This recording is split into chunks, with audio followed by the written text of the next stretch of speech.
नमस्कार, मी विलास आव्हाड. आपण पाहताय AV9 एक्सप्रेस. एकूणच महाराष्ट्रातली जी राजकीय परिस्थिती आणि जवळजवळ 1-1.5 महिन्यापासून महाराष्ट्रामध्ये जे मराठा समाजाचं आंदोलन सुरू आहेत, काल त्याची मनोज जरांगे पाटलांचं जे आमरण उपोषण दुसऱ्या टप्प्यातलं सुरू होतं, ते 24 तारखेपासून परत सुरू केलं होतं. ते उपोषण काल त्यांनी निवृत्त न्यायाधीश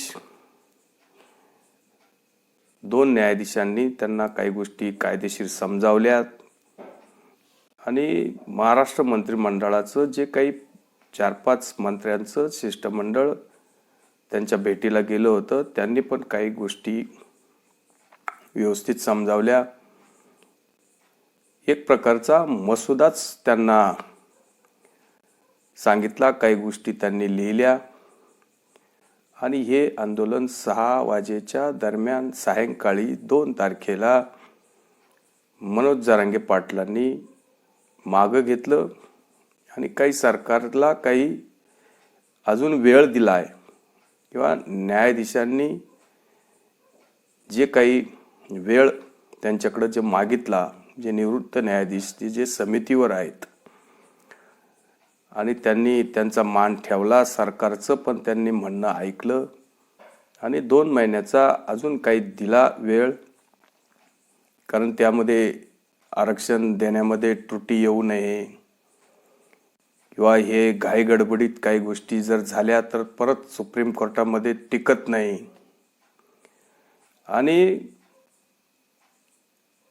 मराठा समाजाचं जे मागास काय जे म्हणणं आहे की मागासवर्गीय असल्याशिवाय किंवा मराठा समाज हा मागास असल्याशिवाय सुप्रीम कोर्ट यांना आरक्षण देत नाही किंवा राज्य सरकारने जरी दिलं तरी पण ते सुप्रीम कोर्टात टिकत नाही, अशी परिस्थिती आहे. त्यामुळं घाई गडबडीत किंवा लगेच पाहिजे, आत्ताच त्याच्यावर GR काढा, उद्याच काढा, लगेच काढा किंवा सरकार नसेल करत तर केंद्र सरकारला सांगा, याला सांगा, त्याला सांगा, अशा घाई गडबडीमध्ये समाजाची मोठ्या प्रमाणात मध्ये फसवणूक होऊ शकते. आणि मग ज्या गोष्टी वारंवार जर फसल्या त्यामध्ये समाजाचं नुकसान होऊ शकतं. कारण सरकारने जरी आरक्षण दिलं तरी पण याचिकाकर्त्यांना कोण अडवणार?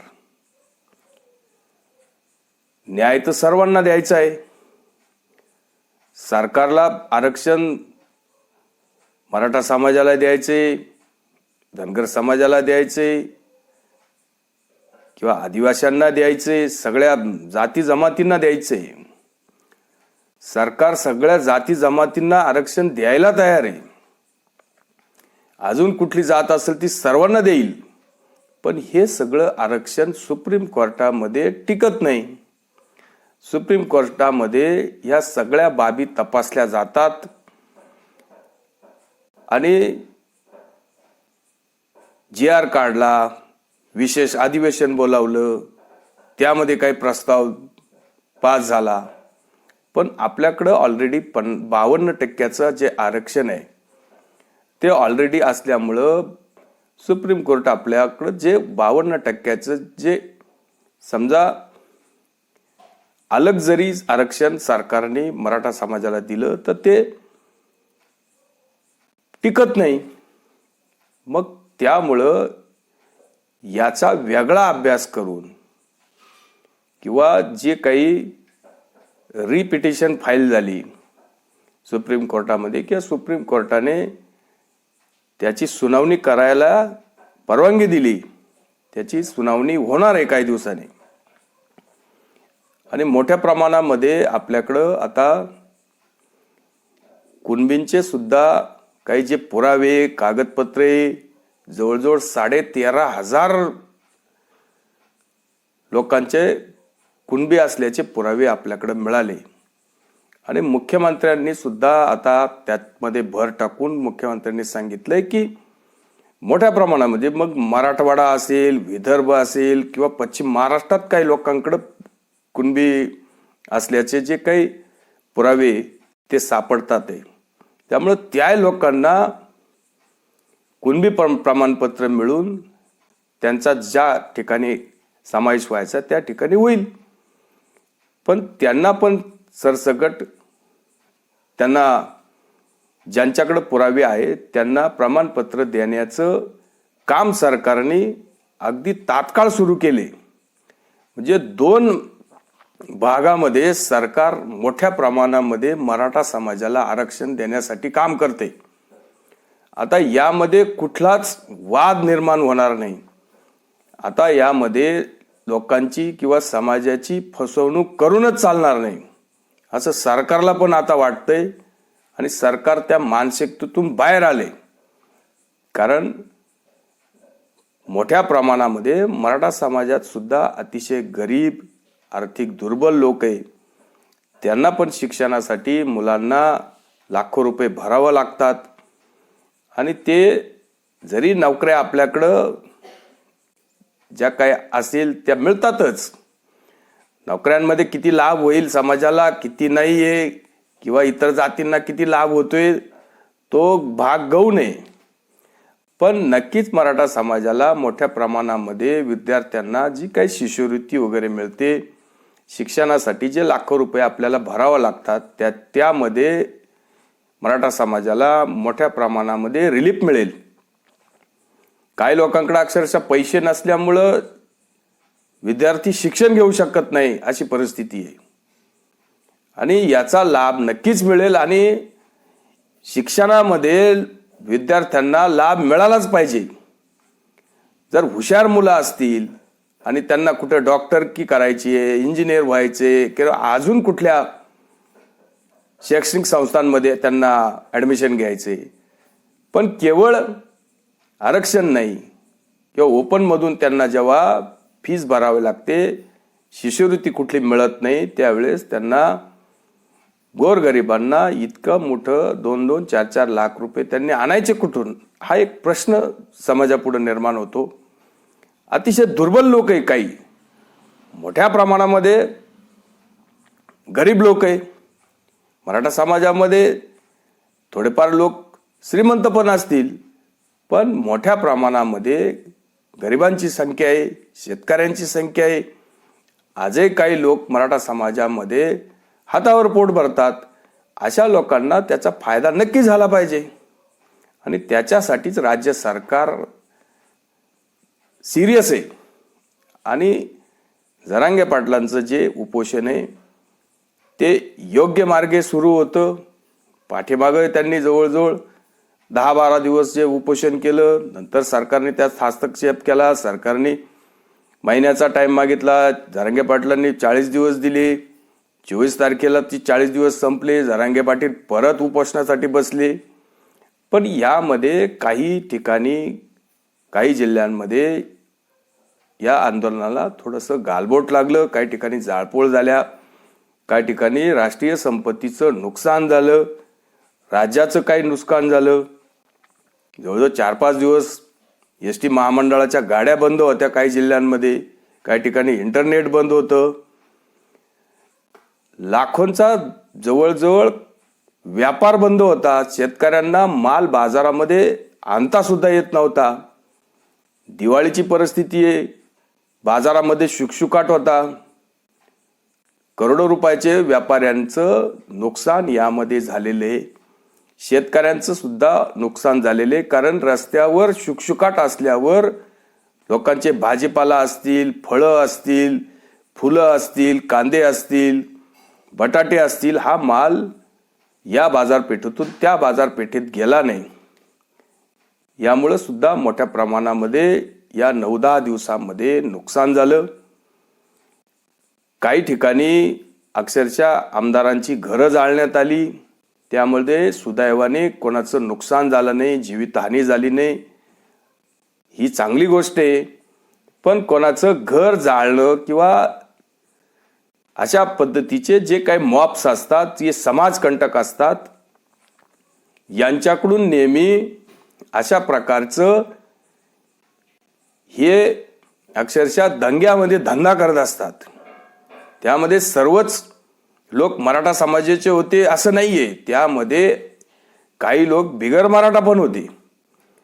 मग कोण कोणाचा बदला कधी कोणत्या वेळेस घेईल या गोष्टी सुद्धा लक्षात येत नाही. त्यामुळे या अशा घटना, हिंसा आणि त्यातून अशा प्रकारचे जे काही इन्सिडेंट घडतात, त्यामुळं राज्याची बदनामी होते, राज्याची बदनामी होते. पण जे काही आंदोलन आहे, ज्या समाजाचं आंदोलन आहे, तो समाज पण मोठ्या प्रमाणामध्ये बदनाम होतो. याची काळजी नक्कीच घ्यायला पाहिजे होती. किंवा जे काही गुन्हे किंवा गृहमंत्र्यांनी जे स्पष्ट केलं की तुम्ही बस गाड्या जाळणार, तुम्ही कोणाचे घरं जाळणार, तुम्ही बदल्याची कुठले तरी काहीतरी कोणीतरी बोललं म्हणून त्याचं घर पेटवणार, अशा प्रकारचे गंभीर गुन्हे जेव्हा घडत असतात तेव्हा सरकार डोळे झाक करू शकत नाही. सरकारला तर कायदेशीर कारवाई केलीच पाहिजे.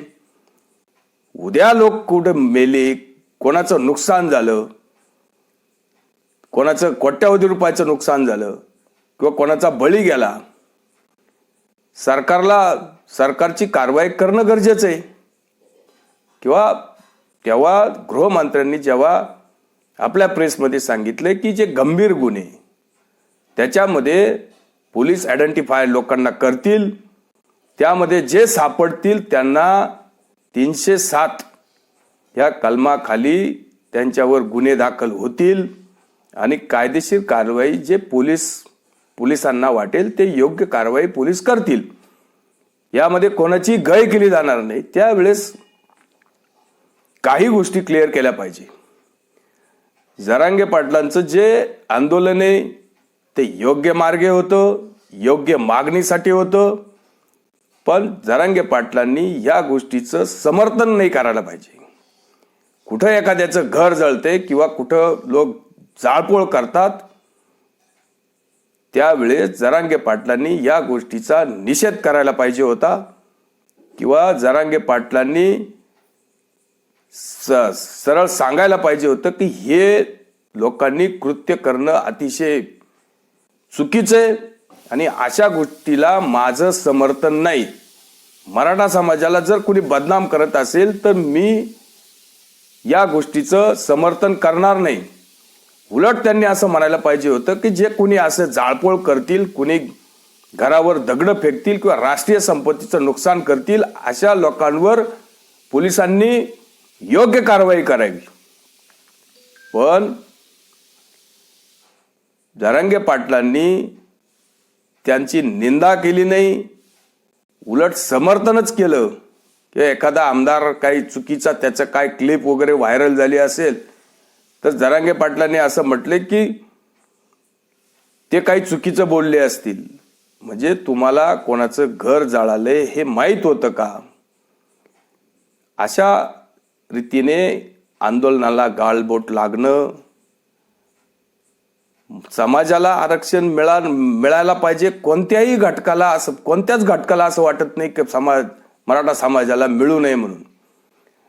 मराठा समाजाचे बाकीच्या जाती कोणी दुश्मन नाहीये. पण राज्यामध्ये हिंसाचार, लोकांचं जनजीवन विस्कळीत होणं ही गोष्ट राज्याला परवडणारी नाहीये. का नुकसान करायचं राष्ट्राचं? का आपल्या राज्याचं नुकसान करायचं? का कोणाच्या घरावर दगडफेक करायची? का कोणाचं घर जाळायचं? आरक्षण मिळालं पाहिजे आणि ते कायदेशीर मिळालं पाहिजे. त्याच्यासाठी तो लढा शांततेच्या मार्गाने पण होऊ शकतो. आणि महात्मा गांधीजींनी सुद्धा शांततेच्या, अहिंसेच्या मार्गाने आंदोलन करायचे. महात्मा गांधीजींनी कधी कोणाचे घरं जाळले नाही, कोणावर दगड फेकला नाही किंवा राष्ट्राचं संपत्तीचं नुकसान सुद्धा महात्मा गांधीजींनी कधी केलं नाही. तरी पण भारताला स्वातंत्र्य करण्यामध्ये किंवा स्वातंत्र्य मिळवून देण्यामध्ये महात्मा गांधीजींचं जे योगदान आहे, कुठेही त्यांनी रक्तपात घडवला नाही, कुठेही तलवार उचलली नाही किंवा कुठेही जाळपोळ केली नाही. फक्त अहिंसेचा मार्ग, शांततेच्या मार्गानेच आंदोलन करून आज देशाला स्वातंत्र्य मिळवून दिलं. त्या महात्मा गांधीजींचा हा भारत आहे, हा महाराष्ट्र आहे.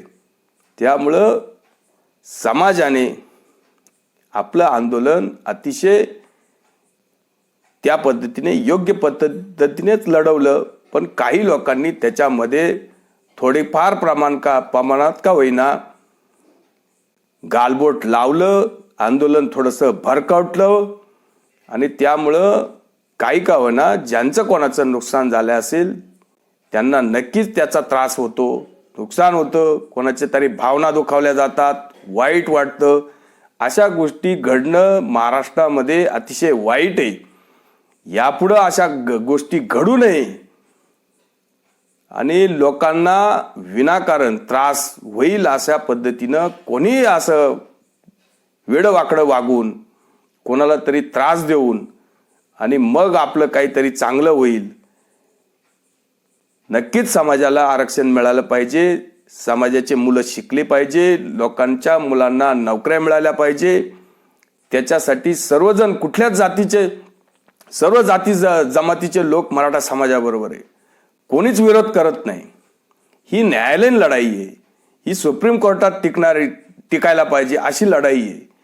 उद्या याचिकाकर्ते जे सुप्रीम कोर्टामध्ये मराठा समाजाच्या विरोधात 100हून अधिक किंवा 500हून अधिक याचिका दाखल होणार आहे मराठा समाजाला आरक्षण मिळू नये म्हणून. आता सुप्रीम कोर्ट ह्या याचिका दाखल करून घेणार नाहीत का? सुप्रीम कोर्टाला कुठलीही याचिका आली तरी ती दाखल करून घ्यावे लागते. आणि मग अशा प्रकारचे प्रसंग जेव्हा समोर उभे राहतात, राज्य सरकारने जे आरक्षण दिलं, GR काढला, पण समोरचे लोक जेव्हा आडकाठी घालतात तर त्यावेळेस कधी कधी राज्य सरकारला सुद्धा नामोहरम व्हावं लागतं. जे 2019च्या नंतर जे काही सरकार आलं त्यांना हायकोर्टातलं टिकलेलं आरक्षण सुप्रीम कोर्टात टिकवता आलं नाही. नाहीतर आज मोठ्या प्रमाणामध्ये जे काही आरक्षणासाठी जे काही आंदोलन घडलंय, जे सुप्रीम कोर्टात जर समाजाचं आरक्षण टिकलं असतं तर आज लोकांना रस्त्यावर यायची किंवा जरांगे पाटलांना उपोषण वगैरे करण्याची गरजच आली नसती. त्यामुळं समाजाने शांततेच्या मार्गाने आरक्षणासाठी जी काही लढाई आहे ती लढावी आणि सरकारने लवकरात लवकर यामध्ये मार्ग काढावा. योग्य मार्ग काढून समाजाला मोठ्या प्रमाणात न्याय द्यावा अशी सर्वांची आपली अपेक्षा राहील. आणि जरांगे पाटलांनी सुद्धा आता आपण स्वतःच्या तब्येतीकडं लक्ष दिलं पाहिजे, त्यांनी तब्येत सांभाळली पाहिजे. वारंवार असे उपोषणाचे मार्ग अवलंबून आपल्या तब्येतीवर परिणाम होईल. त्यामुळं सरकारला सुद्धा मराठा समाजाला आरक्षण द्यायचंय आणि ते टिकाऊ स्वरूपात जे सुप्रीम कोर्टात टिकेल अशा पद्धतीचं आरक्षण सरकारला द्यायचंय. सरकार आता मराठा समाजाला फसवू शकत नाही. त्यामुळं जरांगे पाटलांनी आता हे कायमस्वरूपी आमरण उपोषणाचं हत्यार उगारू नये. बोलण्यातून चर्चेतून मार्ग काढला पाहिजे. मराठा समाजाला आरक्षण आता मिळणारच आहे, पण उगाचच राज्यामध्ये अस्थिरतेचं वातावरण तयार करून राज्य बदनाम होतं, समाज बदनाम होतं.